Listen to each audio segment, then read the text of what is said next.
Hey, welcome to the Ethics Experts. If it's your first time joining us, welcome. And if you're a returning subscriber, hey, bestie, you look phenomenal today. You see what happens when you subscribe? You get a bonus greeting on every single episode. On this episode, we talked to the one and only Scott Sullivan. He is a compliance officer who has had a really cool approach to building his program. He has so many great tenets, so many great takeaways. I think you're really going to enjoy it. Welcome to the Ethics Experts, where we're elevating ethics and compliance and HR to the strategic level it's supposed to be. Hey, Scott. How are you? Good, man. How are you? Good. How's the recovery? You know, it's going okay. I'm kind of in this phase now where it's just kind of the long road of PT, it's all good though.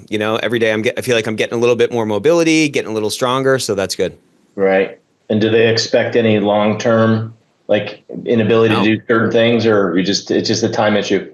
Yeah. I mean, what they said is as long as I, am diligent with the PT, I'll be good to go. Good. Great. Yeah. Great to hear. Yeah. So good to have you on, man. How's it going? Good. Going good. I just got back from a visit of my daughter at Texas Tech, so I'm hoping I don't have measles. Vaccinated, but now there's a news story like people that were vaccinated are getting it. It's like 97. Is that right? Yeah. Measles is coming back. Can you imagine? Yeah, there's an outbreak in Lubbock and then spread to New Mexico, and first death the other day, actually. Really? Oh. I had no idea. All right. Well, I guess younger people aren't getting vaccinated, so it's just like, oh my God. So that's crazy. You thought that was, you think that that's totally eradicated, Yeah, I think it was pretty close. So, been excited to get you on the Ethics Experts. I think you have an interesting story. You do a lot of interesting things. Your title itself, I think, is interesting. So I'd love to just kind of dive in. How did you get into the ethics and compliance space or the integrity space? Yeah, so I think for me, it was really always something I wanted to do. So some people don't know what they want to do until they're through college, or, it's sort of a very non-linear route. So for me, it was very linear. So I always wanted to do something international and something regulatory in nature. I was a political science and Spanish major and then a human geography minor. So sort of always had interest in history and, the international stuff. And I traveled a lot when I was younger, fortunate to do that for school for the most part. So I kind of had that bug. That really sort of positioned me well with a liberal arts degree to be a well-rounded advisor. So that's one of the big things I've always found. It's, you want to sort of be a jack of all, not necessarily a master of none. You become a master over time. But in being a successful chief compliance officer, it's really something around the well-rounded advisor where you bring to the table judgment, gravitas, experience, those types of things. Yeah, it does take like a very diverse group of skills to be really good at this job. Yeah, I mean, that's correct. That's certainly now. Yeah, right. Maybe now more than ever. So you first started doing some regulatory work, and how did that scratch your itch? How was that relative to what you hoped it would be, and what was lacking from it? So always wanted to do that. So went to law school, and then I was at a law firm, and then so dating me a little bit. So it was the .com bust. And so work had slowed down quite a bit, and myself and two other associates at the firm, we put together a pitch or a business plan for the firm to develop sort of a foreign trade practice. And so my entree into the compliance arena was through global trade. So you think export controls, sanctions, and import compliance. And they were important back then, but have taken on sort of a absolute league of its own these days on things. So that was really my entree in. And then from there, I was recruited to go to a company around the corner after a year or two of doing that. So really, that was the entree in, was sort of more the hard compliance stuff and less so with the soft ethics integrity piece. So what drove you and your friend or your partner to put that business plan together? What was the gap you were seeing in real time that you were like, man, we should do something here? Yeah, so I think the combination of the three of us, one guy was a second career lawyer, so had a long experience in the oil and gas arena. There were bits and pieces of news stories. It was mostly Washington, D.C. based practice. You would get a couple New York, a couple California, a couple Florida. And so a few very small boutiques in Texas where I was. So, you're a large Texas firm. Why don't we have a practice? And we have a so booming industry in state. So it was really starting to put together that, trying to match the supply and the demand, I guess, or the need. So what did you learn during that year? It sounds like you did that plan. You kind of built that practice, I guess, for like a year, and then you said that you kind of went around the corner and went in-house. Like what occurred in that year that really allowed you to hit the ground running as you made your entree into this hard compliance stuff in-house? Yeah, so I think, experience for sure. So a number of examples of cases and things that were happening, and I just love the when I got the opportunity to go in-house, it was unsolicited. So it was on partnership track. It's a little hard to get off partnership track when you're like, wow, you're really close. But yeah, it was such a great opportunity. And I think the difference was running something cradle to grave. So you own it. So, when you're an outside lawyer, you sort of worry about malpractice and then where is your next meal going to come from? And when you're in-house, you're like, oh my God, the email I just sent out went out to 10,000 people and everybody's going to be calling me and blaming me when the outside lawyer who might have helped you draft that has gone home for the night. So very different views and perspectives. And I think what I really, really loved of migrating in-house was the ability to build a top-notch team. And that's for my career and my 25 plus years now, that I hope is my legacy at the end of the day, because putting those as a sort of a jack of all, master of none, you have to put all those complementary pieces together to build that top performing team that serves the interest of the organization over time. And those interests obviously go up and down, they go left and right, et cetera. So did you find building a team hard? So it can be challenging. Sometimes there's institutional challenges, inability to hire people or things like that. But I love it. It's the thing that I would not take another job without having the ability to lead a team. And, one of my mantras is you build a team so strong, you don't know who the leader is. And so you're building your successors you're developing people. And I just in the final phases of getting certified from Berkeley for an executive coaching program. And I might do that sometime later in my career as an aside, but really it was more to improve my leadership skills, right? And sort of building those teams and putting those complementary pieces together and meeting people where they are in life and et cetera. And, one of the stories I always tell is one of the best compliance professionals I ever worked with was somebody that didn't have even have a college degree. So you put these very diverse group of people from around the world together, different skill sets, practical experience, in the trenches, rolling up your sleeves, et cetera. And sometimes you get the PhD, but it is a very diverse mix of professionals and skill sets to build that really successful team.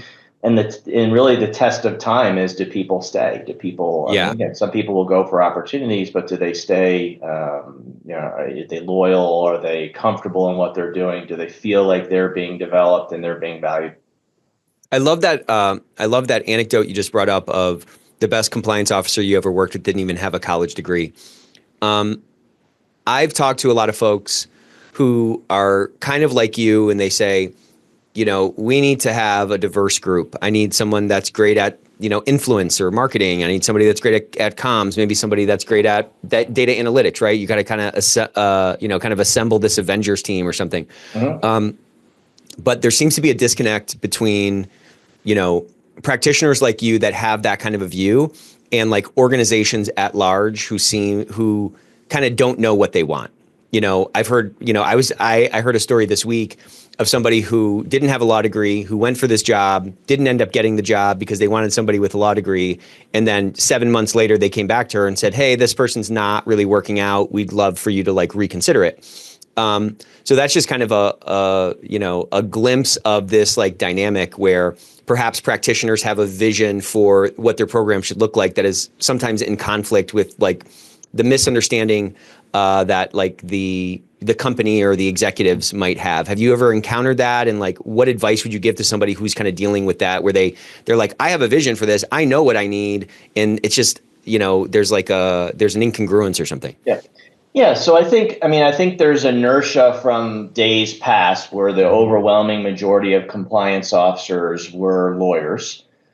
There's also sort of sometimes there's a predilection to, we got to have an ex-DOJ and ex-prosecutor. There's a value to that in certain cases. But what I found in my career, oftentimes in that line, as an example, is they often know what is non-compliance. It's very different to say this is compliance. This is how you build, you build a global program, you build culture. Non-compliance hopefully is less than 0.5% of the time. So 99% plus, you're building an organization, enterprise mindset, how to operate around the environment, how to operationalize everything you do. So I think that too is another fault line that's changing over time. And there are circumstances where you probably do want a lawyer, and there are many, many circumstances where it's absolutely unnecessary. So I think it's understanding where the entity that you're going into is, what they're looking to do going forward, and then trying to match those two. I mean, sometimes it might be, as you're interviewing, for example, it might be a sales pitch, and it might be challenging sort of the perception of the status quo and asking those questions up front, because you don't want to get to the final rounds. You're not a lawyer and somehow you're thrown in there. But if you can make the pitch for why a lawyer is not necessary, in the role, then absolutely. And I've seen some of the best compliance officers that are not lawyers. I've seen some lawyers that are great. I often say it's sort of one of the nicest compliments I ever got years and years ago from a friend in the telecom industry was, "You're the most unlawyerly lawyer I've ever met." So one could take that a few different ways, but it really is, how do you present yourself? And if you're in a sort of a blue collar industrial setting and you show up in a Wall Street suit, that's probably not going to go over too well. So rolling up your sleeves, jumping in the trenches, building a common experience with those individuals, and demonstrating you can interact with the board as much as you can with the executives, the average employee, the frontline worker. So really having that sort of, again, I would call it gravitas, and followership is another one. Will people follow you, and how do you convince them to move along the curve? And another phrase I had from a friend in Washington years ago was, you don't have to kill the company to save it. So how you present yourself. A lot of times the non-lawyer compliance officers come from a business function, finance or something, where they have a much better understanding of the business angle and the pressures that someone faces, and where we know lawyers sometimes can get on the high horse or the moral soapbox, and they don't understand how to interact and how to operate in a real operational environment. Do you feel like your openness to sort of non-traditional, people in these roles has changed? Like, has it gotten more open over time? Or do you feel like when you started to come in-house and this was a cradle to grave situation, you already had some of this sort of forward thinking in mind to say, I need a diverse group, and it's not just the degree, it's how they're actually going to be able to interact with the business and so forth? Yeah, I think I had it. I mean, certainly developed it more over time. Maybe it's more like it was more reaffirmed over time. Yeah. And two things that strike me, again, when I started out in the practice of law, at the old law firms, there was often there was a lawyer lounge and an everybody else lounge, where people would eat. And I used to go as a first year associate. I used to go down to where everybody eats, and it was like, oh my God, what are you doing? Well, at the time, you need the word processing department to help you. You need the administrative assistant to help you. You need the IT folks. So it was this team that put together that was real important. And the same thing when I started out in-house. At the time, there had been a major regulatory shift in the law. So basically went from none of your items were controlled for export, or a very small percentage, to almost all of them were, a very significant percentage. And so you didn't have the ability. I mean, all lawyers like to micromanage, right? And so learn pretty quick. You have to build a team that you trust, and then you have to let them free to do the things they need to do. Now, you provide oversight and balance and all those kinds of things. You can't abdicate your role as a compliance officer and say, hey, I'll never check in or never do this. But guiding those folks and sort of building that really, really cross-functional, multi-skilled, multilingual team is something I've just seen. It really allows a compliance team to leap forward, I think. You've said a couple of some of my favorite words. You said sales pitch, you said persuade, I think you said maybe influence. I think so much of our job is being able to do that because we're sort of in this weird sort of middle place. We're like the fascia of the body or something, you know what I mean? And we have to be able to convince up, we have to be able to convince across, and we have to be able to convince down, right? We have to activate those people. Have you always been kind of a persuasive person that sort of like sees a little bit more of the battlefield? You seem like that kind of Yeah. that like it seems like you have that kind of a vantage point. Yeah, I mean, I'd like to think I do. I mean, certainly successes and failures over time, and you learn more from the failures than you do of the successes. I do think there's a critical distinction between selling your program and justifying your program. So if you migrate from sell to justify, that's where you sort of have to worry that the organization doesn't really necessarily believe in the program anymore or the direction the program's going. So, but the sales pitch, I think, is really, really important. It's the value add. It's why are you here? And so things like, again, getting in the trenches with somebody, building relationships. And I always say relationships should be a 411 relationship, not a 911. So if you remember, at least when I was a kid, you used to dial the phone, you get the weather and the time, et cetera. And so if people go in, oh, I need this relationship, and I go 911, and the person, well, who is this compliance guy? All he's ever done is say no to me. That's not going to end well. So really investing in building relationships and taking the time. And I also think, compliance professionals can do things that disarm and sort of some self-deprecating humor. So one of my favorite things to do as a compliance officer is doing the onboarding presentation. You get everybody bright-eyed and bushy-tailed first step into the organization. Right. And I could just go through quickly the little spiel, but it's hey, compliance is different at this organization than you might have experienced otherwise. And I have a picture of a horse that won the Grand National back in like 2008, 2009. And the name of the horse was Comply or Die. And then you go, hey, we're serious, but, we're not talking about that. And so it's a little bit of humor. And then people are usually multitasking. They say, what's this person saying? And then I start for me, I'm a lawyer. So I start the lawyer jokes, get those out of the way. And then I have the laundry list of compliance names: Business Prevention Department, Anti-Fund Police, Dr. No, the Grim Reaper, Dr. Doom and Gloom, all the things that you go by and you say, we really want to be a business partner. But everybody in the business knows that, hi, I'm Scott, I'm here from corporate, I'm here to help. That usually means you drop all kinds of stuff and, oh my God, we're going to have 800 things. And then I'll also go and I put a little picture of Moses and the parting of the Red Sea. And I'll say something like, please don't treat me like Moses and the parting of the Red Sea, where you're in the office, you see me, you're diving over a cubicle, turning around, running away, hiding, doing this when you're walking by. And then I literally will do, like 10 fingers. I have 10 fingers, 10 toes, my heart beats, I have children and pets, because it is humanizing that function. And if you can get to a position where they view you as a trusted colleague, and that when you say no, it's an integrity no, it's not a CYA no. Right. So, if he really says no, he must mean it, and he's looking out for me instead of no, no, no, no, no. I mean, you try to look for a yes, doing it in the right way, an ethical way, a compliant way, et cetera. So I think it's really is the way to influence and persuasion is to build that shared experience, the camaraderie. You build up the credits in the bank for the rainy day when you really need to say the no. Right. But if you're constantly known as no, no, no, that's they're going to be doing that. They're going to be hiding. They'll be diving over the cubes. Absolutely. So what you talked about is what I really push people to do all the time, because you really do have, you said it's bright-eyed and bushy-tailed, and you have that room of people. You really have this little window when someone has, like, if you want to change a habit, the best time to do it is when there's like a major life event. You want to quit smoking, do it when you have your first kid, or, you want to start going to the gym, do it when you move, right?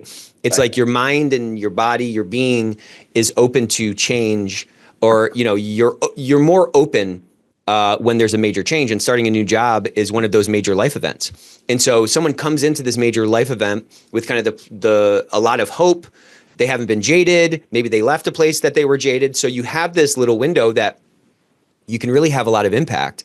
And I love the whole, I'm so glad you shared that kind of talk track, because it just underscored so many critical elements. And you kind of said them. One is humanizing. One is getting in there, like I said, early. One is that pattern interrupt, which is one of the most powerful persuasion mechanisms, right? I expect you to be, a jerk. I expect you to be the office of no, and you're coming and you're showing that you're totally different. You're being funny, you're being human, all those kinds of things. That's a massive pattern interrupt.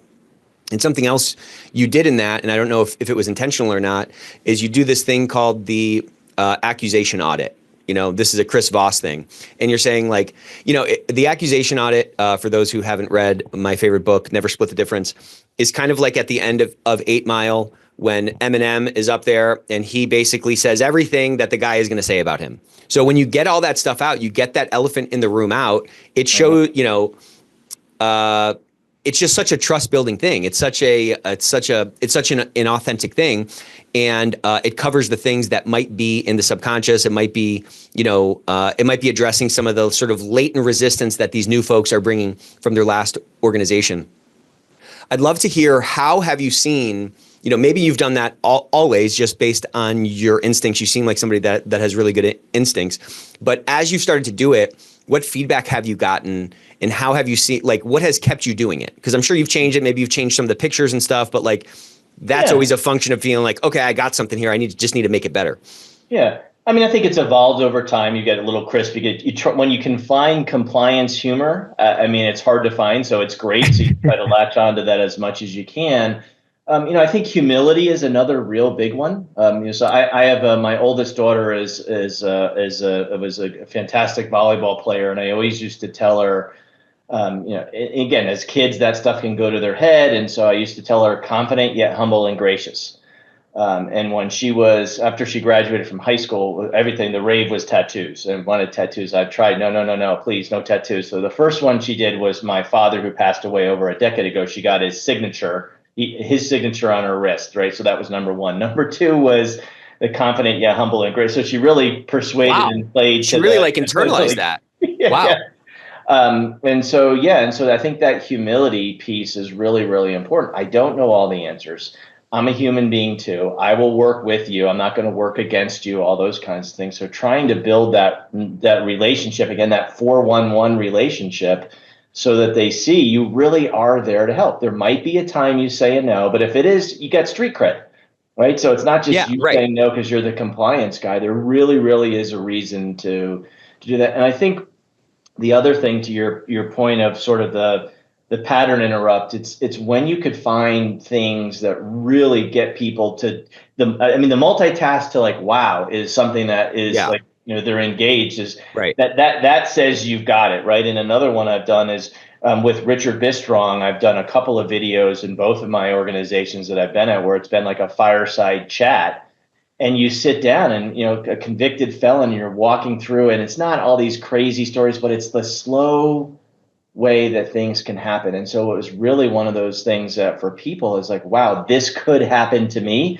So bringing to the table things that are relevant, things that really can impact and save them from getting into a situation. Because look, you may be 1% bad apples, and you want to prevent them from getting into your organization. If they get in, sneak in through the door, get them out as quickly as you can. But the other 99%, or maybe it's 90, because there's some people that will never do anything bad, a small percentage on the other end. But the 99, 98% of the folks, it's anybody in a particular situation on a bad day, a personal issue, something going on, somebody could make that mistake. And how do you provide a mechanism for them to correct that, or to come forward, or to raise the issue where they're not, fearing they're going to get slammed down?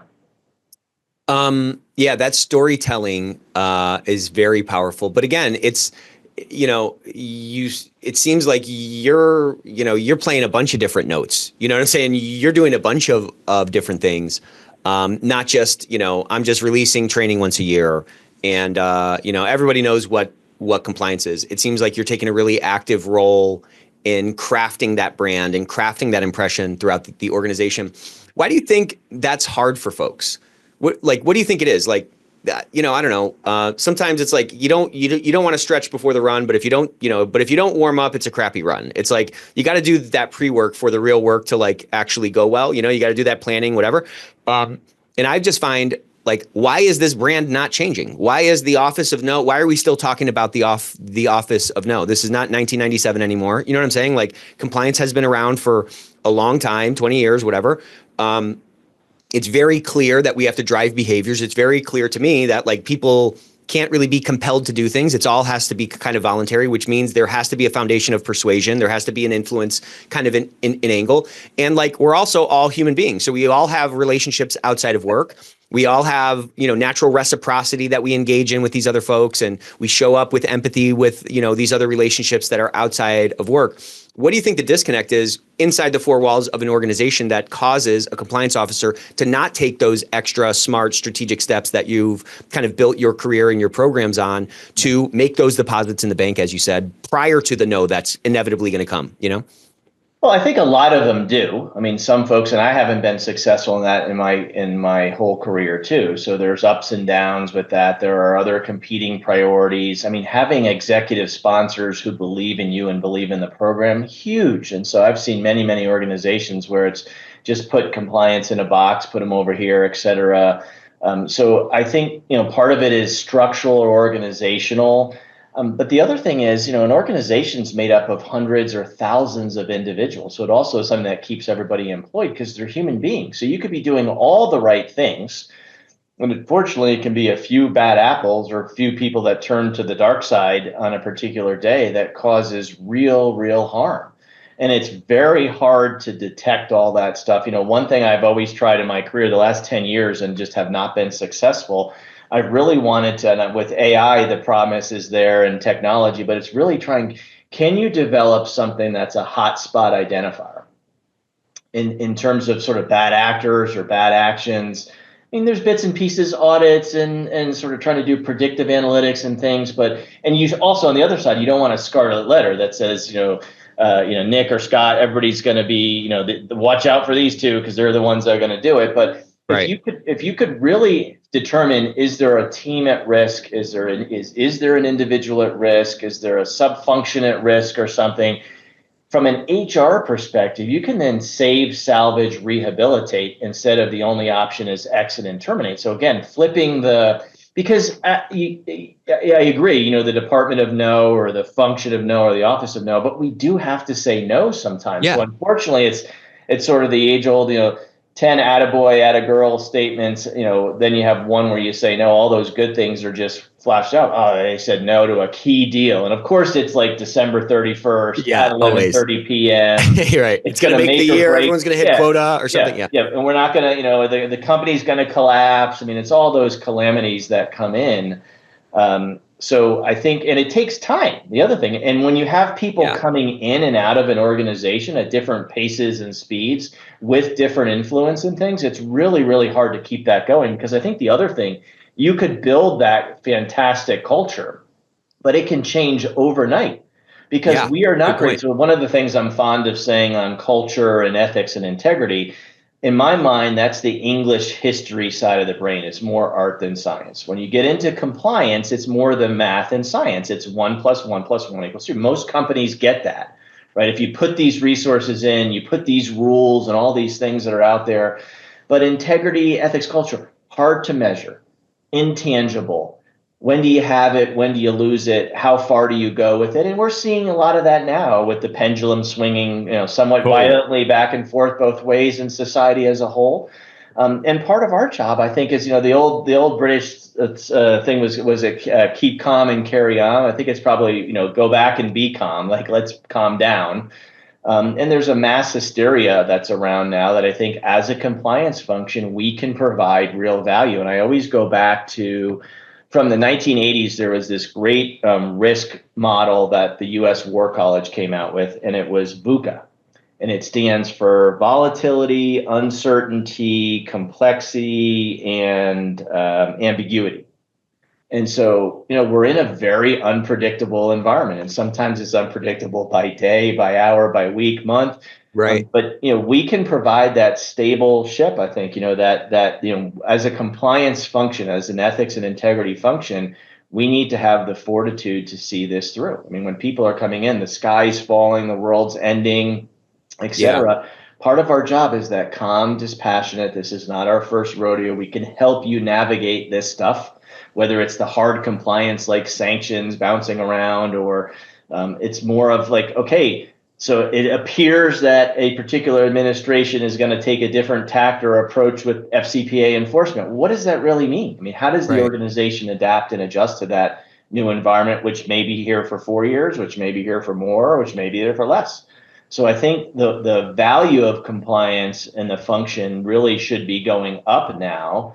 And it will be interesting to see, because if your program is built on solely on or predominantly on the fear of enforcement, I think Exactly. you're going to see a very different. You'll see the haves and the have-nots sort of separate. Yep. If it's part of your DNA, if it's second nature to you, it's a value and not an initiative that goes away. We're going to really see some differentiation between organizations.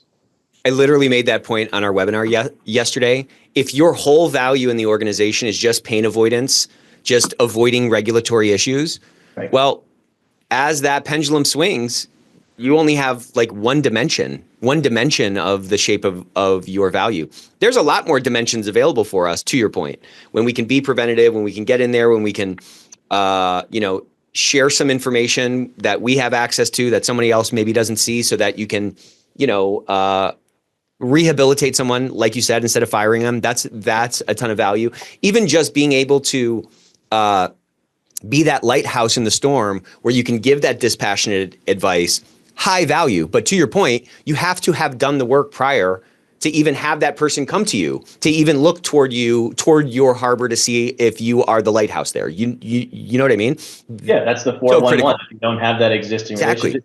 Nick, the other one, the pattern interrupt, the other thing I think is really important is finding win-wins. And it takes a lot of work, because they're not always the low-hanging fruit and obvious things there. But if you can do that, where you can get somebody to do something in an ethical and compliant manner, and you can find a win. Sometimes the public ones are few and far between, but if you can find those, you should be, the bullhorn at the top of the mountain, Totally, kind of yelling out on those. And a couple in my career, I remember. So one was a long time ago in the oil and gas space. There was an organization that RFPs were out and ended up being selected because of the company's reputation.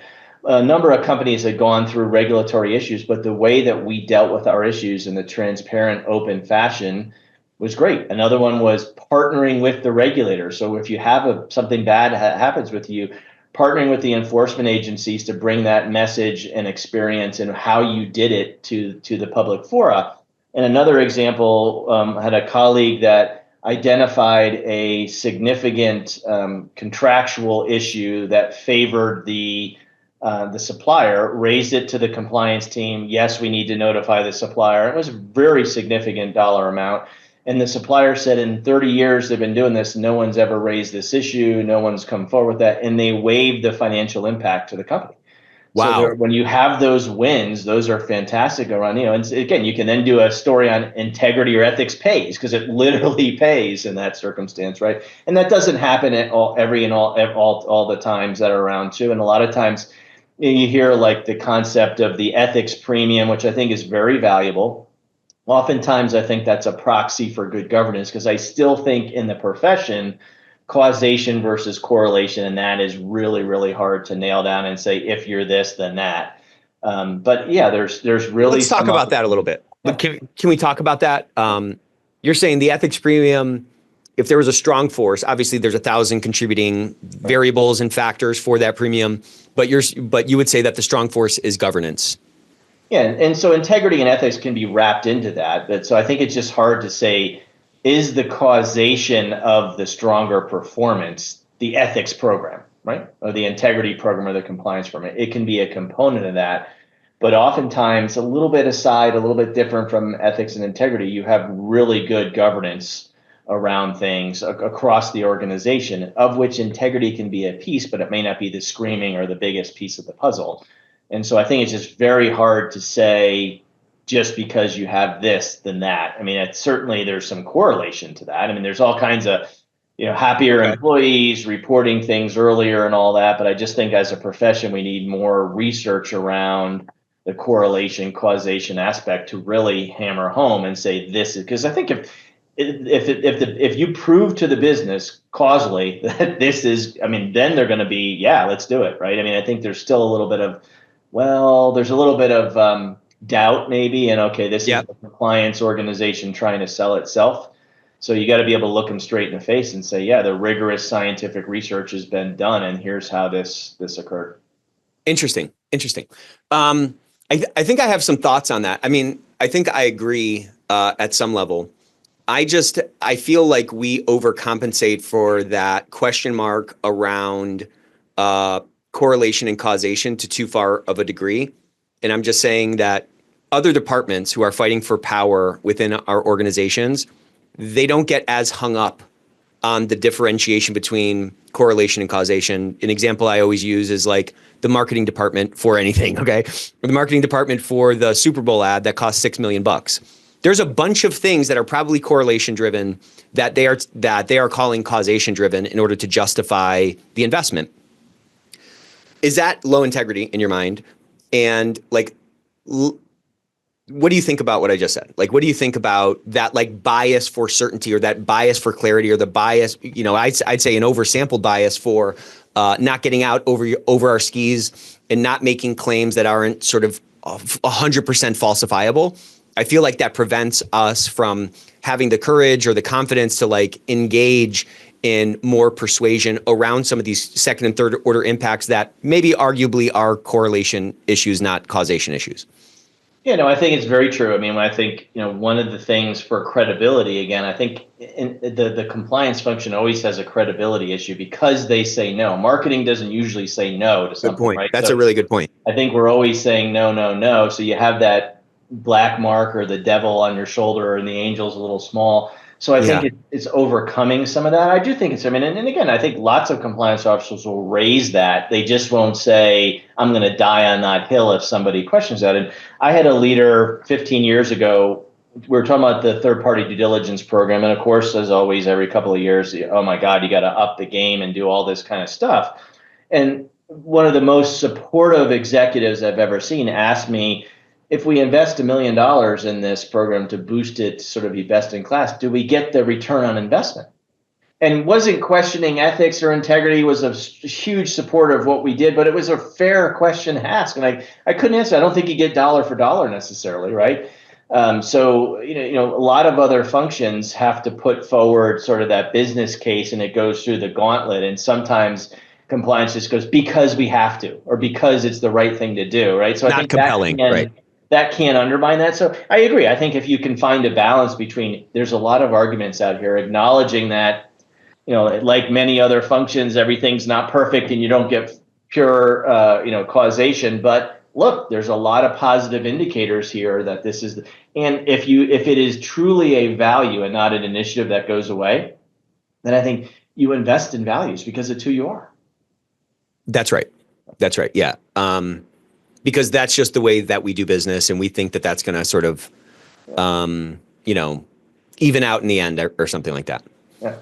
I'd love to go back. So you went in. I'd love to go back. You went in-house, and you were focused on. You've kind of made this distinction between hard and soft compliance, and so it sounds like you were kind of first squarely in that hard, realm underneath that compliance umbrella, and over time, it seems like you're now over both the hard and the soft. Mm-hmm. Can you talk a little bit about that transition and what revelations you had as you incorporated some of these less sort of objective, clear, aspects of this ethics integrity game? Yeah, and I think it's it's just it's just a recognition of reality of human behavior. Another maybe a little example would be, everybody when they do their training at the end of the year, they have certifications. Like, I've read the code of conduct and every policy, and I changed that years ago, and we had lots of debates and discussions around it. But I went to, you familiarize yourself with this, because no one reads the policies and I know. I mean, I would even venture to say the legal department and the compliance department, everybody in those departments has not read them cradle to grave. So you don't want them to be ethics, integrity, legal, compliance experts. You want them to know what are the basics to issue spot, when to go to somebody, who to go to, how to go to that party to get the answer, et cetera.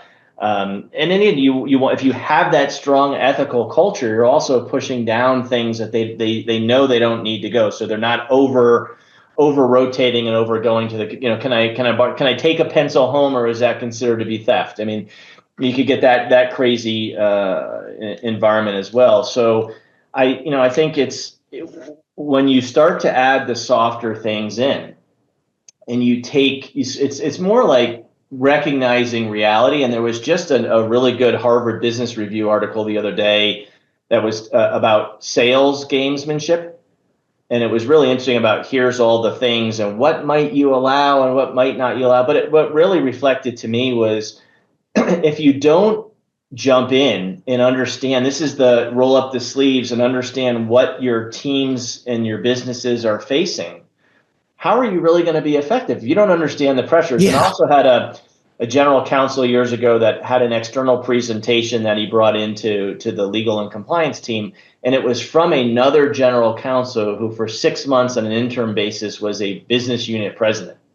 And Cool. So the perspective that gave, that individual said, the pressures you're facing, you don't want to do bad stuff, but they're coming at you so empathizing and putting yourself in that person's shoes. That's sort of where, as I got the experience and saw what they were going through, how can I make, how do you deburden people from compliance initiatives and things? And how do you reduce the friction between your team and the business? I mean, those are two really, really important Big things. ones.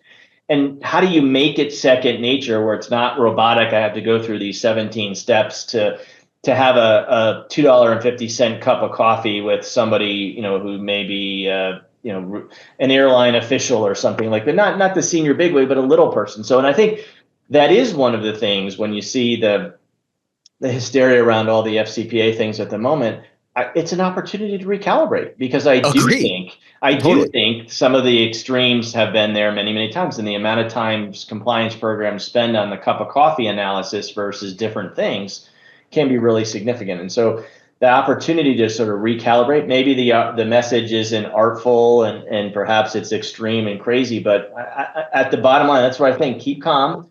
What can we take away from this? And it's like, let's think about how we recalibrate the enforcement of the law. It's not going to go away, but let's think about, and then what does that mean for internal programs so we could perhaps put our resources to more high risk areas and functions and concerns. Yeah, there is a lot of opportunity in this for sure. And if nothing else, I think it's an opportunity to show that we're common sense and that we're responding to what's going on in the, broader society. Yeah. You know what I mean? It seems like our industry in general, which is really just the sum total of all the practitioners' viewpoints and, experiences. It seems like the industry was first focused on the hard stuff. And then we've at some point had this epiphany where it's shifted to saying, it's all about human behavior. And we got to fix the human behavior. If we can fix the integrity, then the compliance kind of takes care of itself. That's just a high level kind of industry-wide, thing that I think has happened. It seems like for you, though, it seems like you probably had that epiphany pretty soon. And I would bet that you had that human behavior thing even when you were squarely focused on the hard compliance stuff. Is that right? Yeah, I think, that to me, being sort of what I hopefully consider to be a well-rounded advisor, taking a step back, looking at the big picture, seeing the forest through the trees, all those kinds of things, I think it's really important to take that view or vantage point, because it absolutely is. How do you do this? It's you add in multinational corporations, many languages, different cultures. Yeah. Even things like outside, what if your corporate culture is contrary to the local culture, right? A variety of different things. So you have you want somebody to behave one way behind the gate, and then they go home and they behave a different way, right? Potentially. Right. So it's really, and society there's turmoil in society and all these things are going on. So for me, it was trying early on to really think about how do you get people to do things differently, and where it's not robotic and it's not, coming down hard on people. And, there's concepts of nudges. There have been pros and cons over the last couple of years, but things like that of thinking about ways to try to get people to act in the best way. And I do think, in my mind, our programs are it's like a three-legged stool: people, process, systems. And oftentimes now with AI, there's this huge rush where we can AI everything and we can automate everything. And so you take away the people, you reduce the people. And when you have a three-legged stool and you kind of cut a leg, I mean, and I've Yeah. seen that many, many times. To me, the technology amplifies or augments the team. It allows the team to do things that they just haven't had the time or the capacity to do. And there might be a head count or two, say, but it's not like you can have one compliance person sitting behind, Robbie the robot's terminal and doing everything there. And if you're not rubbing elbows, getting out into the field, see what people are really, it's kind of deferred preventative maintenance. And I used to have a colleague that would say that is like, look, many companies don't want to spend $10,000 on Monday on training, but on Friday, obviously you compress time frame. On Friday, they pay $1 million fine or something, right? Right. So, and it is, I mean, it's like, oh, we don't need to do this. And it is cyclical. You see, pros and cons, and memories are forgotten. So one of the key things is executives and boards that have had the experience of going through sort of a compliance or regulatory nightmare have a very different view than those that haven't. And when the organization forgets over time, because people come and go, that's why you see sometimes repeat offenders, or you never root out the real problematic culture at its core. Yeah, that's right.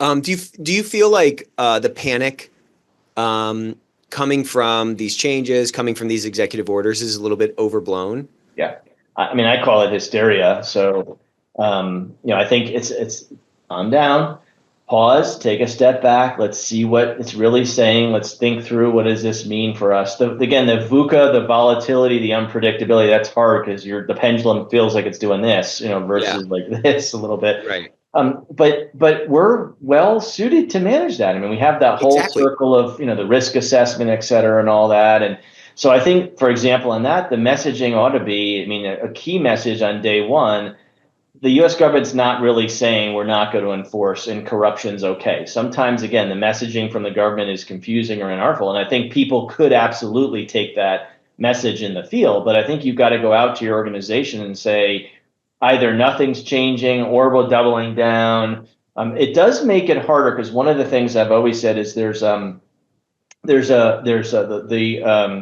World Economic Forum had a framework that they put out probably in 2011. It was called the Resist Framework. Really, really good, of how to help the business people resist bribe requests.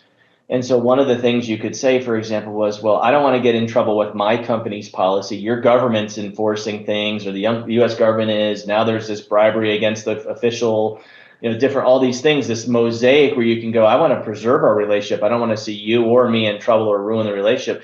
I think that does get harder because I do think you're going to have some government officials say, your government doesn't care about this either, so let's just do it. So I think you have to really think through and equip your workforce with the tools to further resist those types of things. Well, that may be, your perception of this, that's not really what they're saying. That's not who we are as an organization. We're going to win fair and square. I mean, those different things I think are really, really important to convey to the workforce, and with clarity and with compassion too. Yeah. And I think that's spot on. And to the extent you're a vendor, your customers or your potential customers have probably not deleted their third-party requirements because some executive order was written, was held up in some office somewhere. You know what I'm saying? So it's probably a lot more, staying the same than changing. I think there's like 40 plus countries that have ABC rules. Exactly. You've got different agencies in the U.S. that enforce them, and they may line up behind the executive order at some point. But this administration's here for 4 years. The statute of limitations is 5. When you stretch it with conspiracy, you can get 9 or 10 years. So and then customers, banks, insurance companies. Right. So it's not going away, but it is hard when, one of the top dogs sort of indicates or hints or suggests or puts inartful phrases out there. And every administration has an enforcement focus. It's just done, I think, in a much more organized, clear, clean, crisp, traditional way than might be the case otherwise. But to your point, again, like that dispassioned posture is absolutely what's needed, because we have to hold that line, right? Like when that executive makes that kind of comment, it's on us to make sure that that's framed out right. He might not be thinking about the 40 other countries that have ABC rules. He might not be thinking about our presence in those countries. He might not be thinking about the third-party risk management process that every potential sale ends up having to go through. when he makes that offhand comment because he was reading, Twitter in the morning. You know what I'm saying? So it's on us to make sure that like people are thinking about things in the right way, both toward the positive and the negative. And I think it may be where I would really see it is what's acceptable gift travel entertainment stuff. That's probably where the rubber meets the road. And practically speaking, where is this going to, we want to be able to do all these other things because the Chinese are doing this, or the Russians, or whoever it may be, the Brazilians, whatever it may be. But so I think that's where the most of the focus, practically speaking, because I don't think anybody's going to come and say, yeah, give somebody a bag of cash, perfectly okay. Now, maybe government officials may.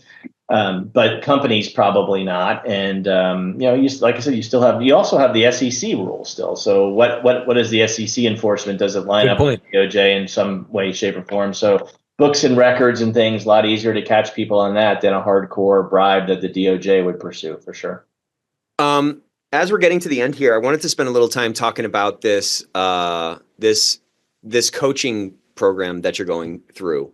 And I love your drive behind doing it. You're like, I want to be a better leader.